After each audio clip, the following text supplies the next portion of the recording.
joining me in today's episode is Olusegun Phillips, and we are going to be diving into the topic that is at the helm of every smart investor strategy, the role of commercial real estate in building long term wealth. He's an expert in the field. He's the MD of SaberWorks Real Estate Investment, and he has vast experience in commercial real estate, industrial real estate, and what have you. So he's going to be sharing insights with us on how you can build generational wealth through owning commercial real estate properties. So let's dive in. Thank you very much. I'd like to also say that I have had my first foray in finances. I've been an ex-banker. I've done about 19 years in the finance industry before I delved into the real estate climb. And I dare say commercial real estate has been premium as well as ways to create generational wealth. That's right. Thank you. So if you're looking to understand how commercial real estate works, this is a conversation you don't want to miss. So let's dive in. Mr. Olusegun, why is commercial real estate considered a key driver in building transgenerational wealth? Okay, it's simple as can be. Commercial real estate, as the name implies, commercial is heavy. That's Its right. top end is high up there. Residential is you are restricted to a Okay. particular kind of usage. Okay. Dare say commercial, you can still do residential. Yeah. Outside that, commercial is a means to you thriving in other businesses within that asset or within that building. Okay. But there are certain factors that you need to look into and need to appreciate when you do commercial. Commercial real estate, first of all, gives you capital appreciation for the property or the asset which you have acquired. Okay. Two, it gives you rental income. Appreciation, capital, rental income on a yearly basis. Okay. Of course, in any commercial environment, those are the things that you look out for. In any typology, especially in any location, the rental value keeps appreciating. Okay. Inflation, it gives you a hedge on inflation. Per time, you all know that assets acquired over time appreciate. For commercial, it's double what it goes for residential. You're also looking at tax income liabilities. Commercial real estate provides you the opportunity to tweak into your tax modalities for any organization or for any space you are in. You can use it in order for you to achieve a lower tax rebate because you've assessed something and you're looking at a commercial leverage in what that will bring to you. Then you also look at generational wealth, which is what we are really most important about. That's right. You see, for you to have a property within a great location per time, it is transferable over a period of time.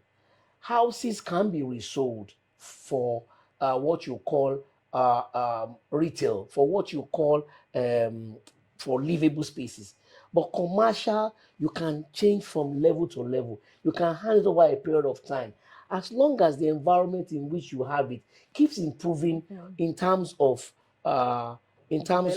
development, in terms of commercial and trade opportunities in that environment. And you cannot go wrong with that. So for most of our investors out there, they want to invest in the commercial real estate space, but they need to know, what do you think are the major factors to be considered when thinking of commercial real estate space? I have five, but on the top of my head, I'll give you three. All right. Location. Location is key. Location, as we all know. All right. Market trends. Okay. What are the market trends and indicators? Okay. Then property type. Okay. What kind of property type it is. The other two, I'll give it to you as we go by. All Location. Location is everything. Location is what drives the market appreciation. That's Location right. is what determines the rental value. Location is what determines the rental value, the appreciation value, and also the potential for commercial success.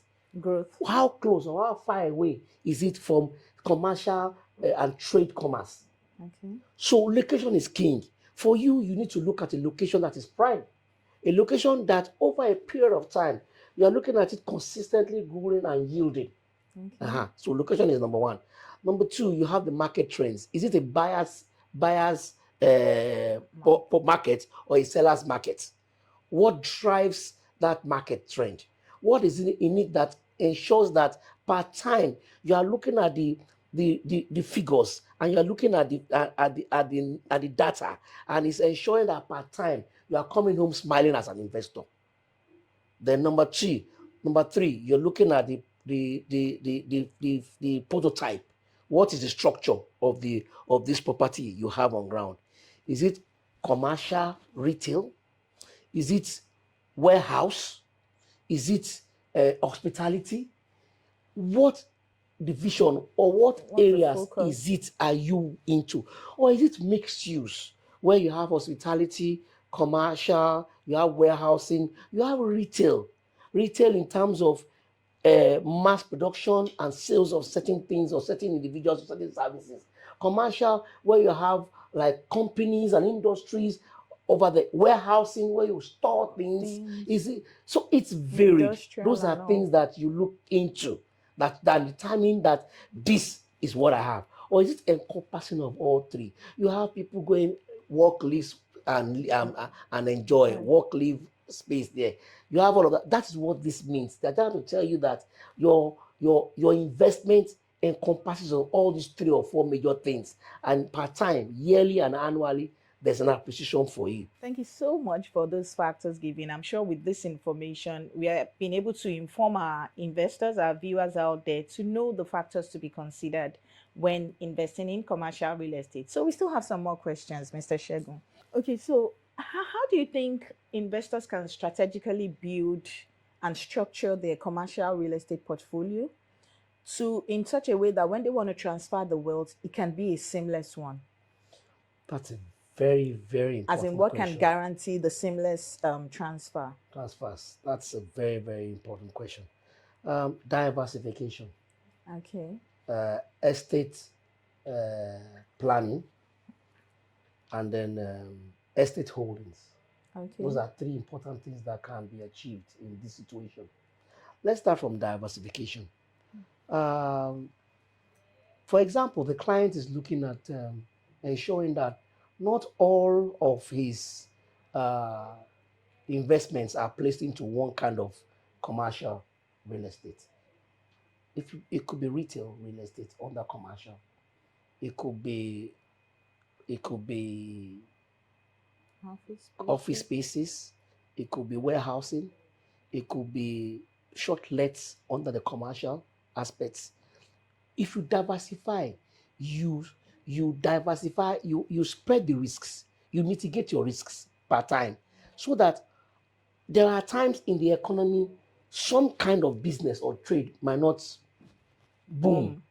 But in your other trade, you're ensuring that the wealth is still stored in somewhere else. You understand? That way you are diversifying. You are ensuring that not all your apples are in one basket. Basket. Because per time, if the basket gets rotten, all those apples will be spoiled. That's You right. understand? Number two, you have estate planning. The means of wills and trusts are very important in generational wealth. Why do our parents have wills?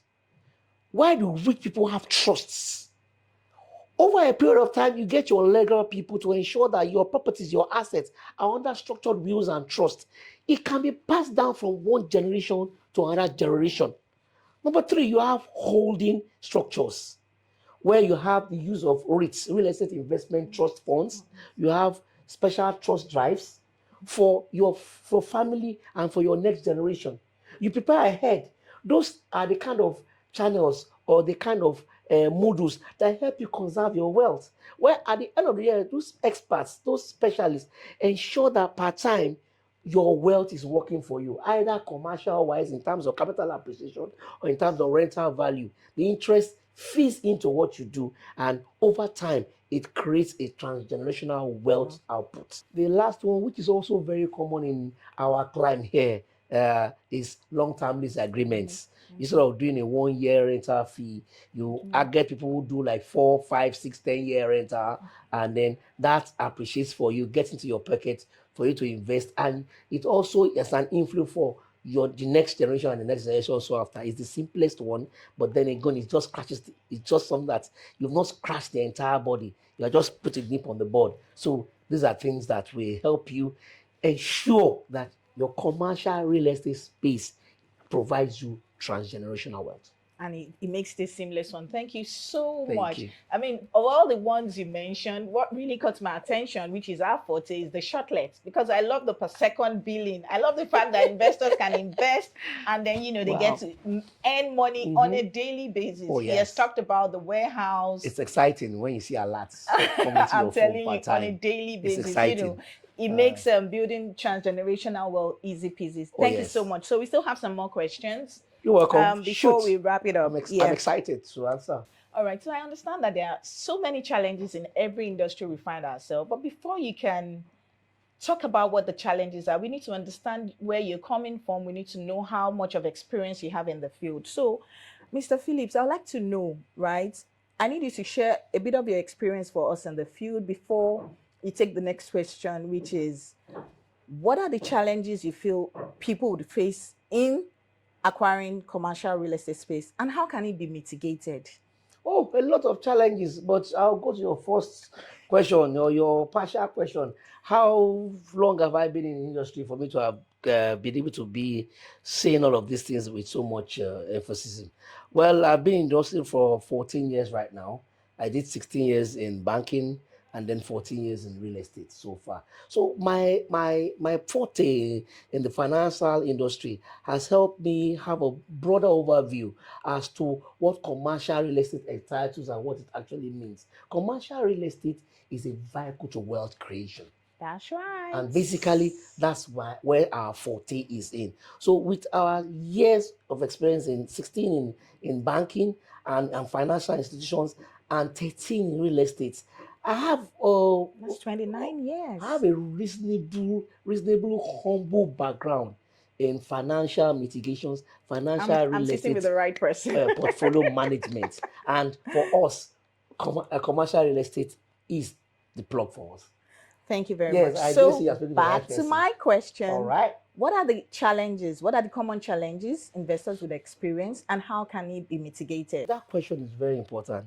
In any climb or in any investment or in any organization, in anything you venture into, there has to be challenges. So number one for this is market volatility. You part time there's a trend that at one time or the other the demand or the supply for a particular stretch of real estate property can either increase or decrease per time. You could look at sometimes where some environments can be high end suddenly and in the future go low end. So for this market volatility, you need to guide against it. The best way you can do that is to ensure you look for prime locations for commercial real estate. Prime locations will determine and ensure that the level of recession that might come is minimal, is something you can contain. So the best thing to look for that is ensure that there is prime location. You ensure that the location you put your assets or your finance in is consistently growing. And the only way you can do that is to look at the track record. Look at the last 10 years before that time. How has it developed The and growth. how has it appreciated? With that, you know that there is a track record and you can put your money in this part time. The second point I would like to emphasize there is high entry requirements in terms of funding. You want to buy an asset, a commercial asset, you should know that it comes at a higher level of finance. That's You right. understand? So because you're not just assessing it for yourself, you are assessing it for transgenerational wealth. You are trying to ensure that the next generation after you is able to ensure that they also get something out of this. So the entry barrier, financial entry barrier is high. So to mitigate this, you do a better research in ensuring you go into real estate investment trust bonds. Okay. You look for joint ventures. What is a joint venture? What is a REIT? A REIT is a pool of funds where one, two, 300 people come in put in a specific amount of money and pull the fund together to acquire commercial real estate space. One, joint ventures, where the developer or the construction firm is looking at developing, you partner with them, there's a land given somewhere, and they develop, and there's a share ritual attached to this. Yes. You Okay. understand? Then also, if you are sure of the mathematics of the data and of the successive capital and rental appreciation, you could seek a financial loan or credit from a financial institution. Institution. These are things you need to look at. These two things are very key. So, and number four, you would look at financial feasibility. When you are going into acquiring a commercial property, what are the financial feasibilities around it? What are the interest rates that you will get from the bank? Or what are the proposed interest rates, the cost of funds in which you used to acquire it? What are the cascaded interest rate, the future interest rates in that environment? So you're saying What all that are needs the to be yield? considered. Those need to be considered per time. Then you look at regulatory compliances, Okay. the infrastructure in that area. Is it confirmed? What is the development in that That area? Have area. you reconfirmed with your realtor, client, or consultant that in this area that I'm having this asset, they will not build a bridge in the future, and then you'll be running helter skelter? What is the government's future plan? 20, 30, 40-year plan in that environment? What is the regulatory compliance? Does it comply with building plan approvals? What is meant to be built in that area?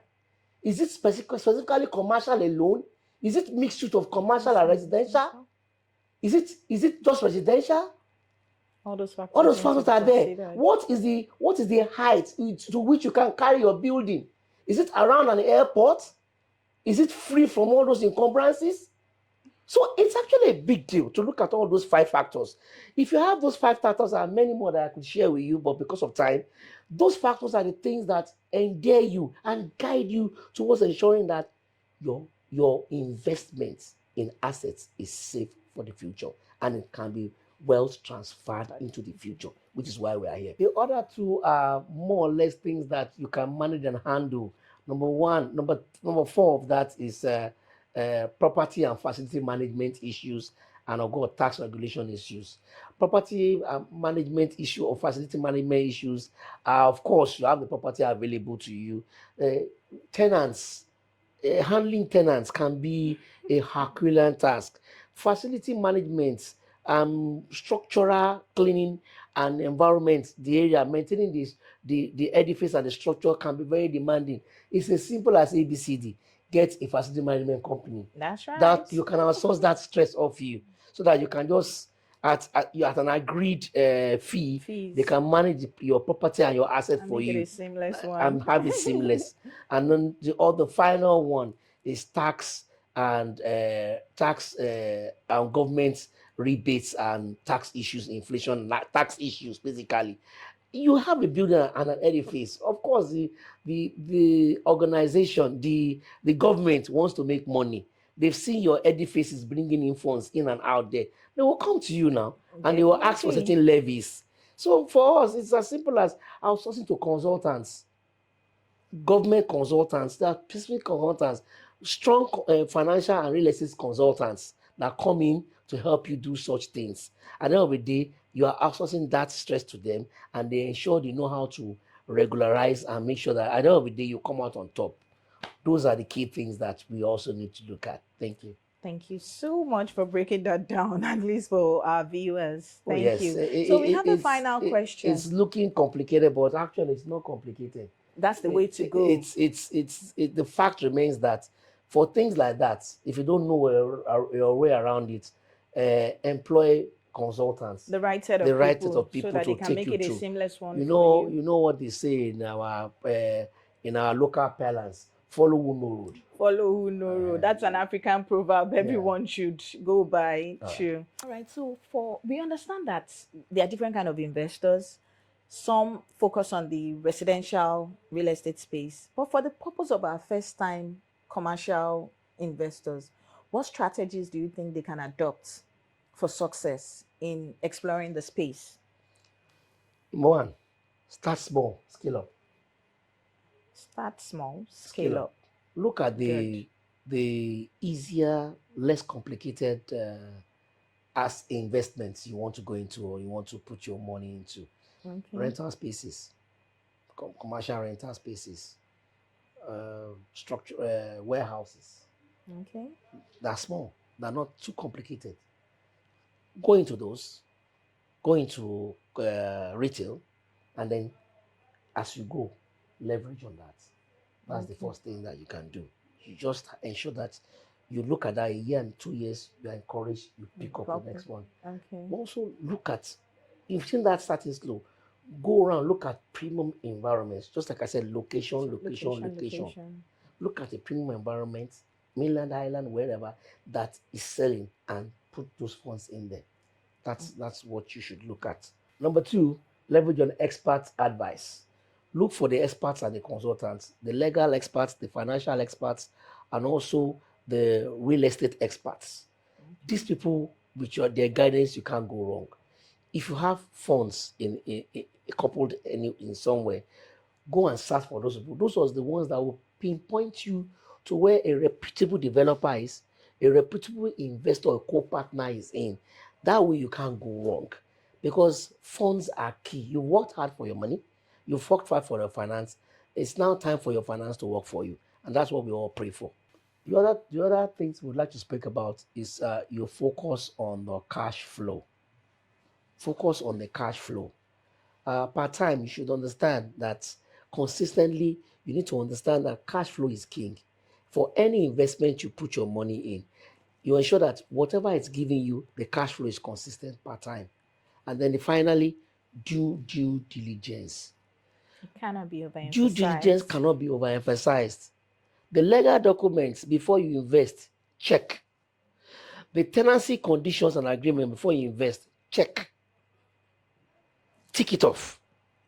The financial scaling up, the return on investments for that property before you invest, check Check. it. Those are your due diligence that you have to do. It's not that about legal documents alone. What is the plan of the government 20, 30, 40 years Long time. on that property, on that environment? Check. Once all those things are done, all of this will help you in building firm, reliable, transgenerational wealth. Thank you very much. So, on a final note, Mr. Shegun, being an expert in the field, I'd like you to just tell us two of your products that speaks to this commercial real estate you're talking about. I know that the governor's place has been like every investor's delight. I have a lot of questions about, I mean, why should we invest in the governor's place? And I have you here, the brain behind it. I want you to tell our viewers briefly about the governor's place and Towing Street All right, so I'm excited to talk about the Grosvenor's place, because and it's a new baby in it's town. a new baby, and the Grosvenor's place is it's in between the commercial hub of Computer Village and also the retail hub of Computer Village and the commercial hub of Ikeja itself towards Okabi Island Avenue. I'm excited to tell you that we started selling at 2 million naira per square meter about less than a year ago, and now we're selling at 3.5 million naira per square meter, and we've just reached first floor. I'm excited to tell you that by the time we're on second or third floor, we will be moving the prices up, and this is a time for the investor to key in now while, as we say in our local balance, as it dey hot. You The best understand? time to buy it Right now. now. So, and of course, we thought I told you in the past, the commercial real estate edifice is for retail malls and it's for office spaces. It encompasses everything that we spoke about doing your checks. Government approval, check. What's it called? Government plans, Documentation, and documentations, check. The return on investments, check. The rental and capital property, reposition, check. check. You can't go wrong when you invest in the Grosvenor's place. Then our latest cutest infant baby in town is called the Hedge Trust. Off Twin Street in a prime location, off Twin Street, and It's a premium uh, residential stroke commercial real estate space, Mixed use. mixed use, suitable for those that want to create shortlets. It comes with a variation of 2 bedroom and 3 bedroom uh, uh, of apartments. And with that, you can't go wrong, because at the end of the day, your residential space will end up giving you commercial Fun. full and returns per time. You can't go wrong with you. Thank you. Thank you very much. Wow, wow, wow. What an insightful session with Mr. Olusegun Phillips. Thank you so much. He You're has welcome. broken it down You're for welcome. people, first time investors, investors that want to increase their portfolio in the commercial real estate. He has broken it down, everything you need to know on why you need to invest, the challenges, how to mitigate, the successes in building transgenerational wealth. Thank you so much, You're Mr. welcome. Olusegun. Thank you very much. Feel free at any point in time when you want to come over again. We are here for you. Always, always. Let's share Thank you. more. So here's the big question for you. Are you thinking long-term investment or you're missing out on building wealth that can outlive you? So if this episode sparks something in you, don't just watch it. Share, like, pass on to the next person, and most importantly, take action now, now, now. Ready to make your next move in the commercial real estate space? Reach out and let's build your own legacy together. Let's build a transgenerational wealth together. Until next time, remember, it's not about owning your property, but it's about building your future. Let's do this together. See you next time in the next episode of Unlock the Keys to Transgenerational Wealth. I remain Ariela Atinishi, your property consultant. Thank you and bye bye.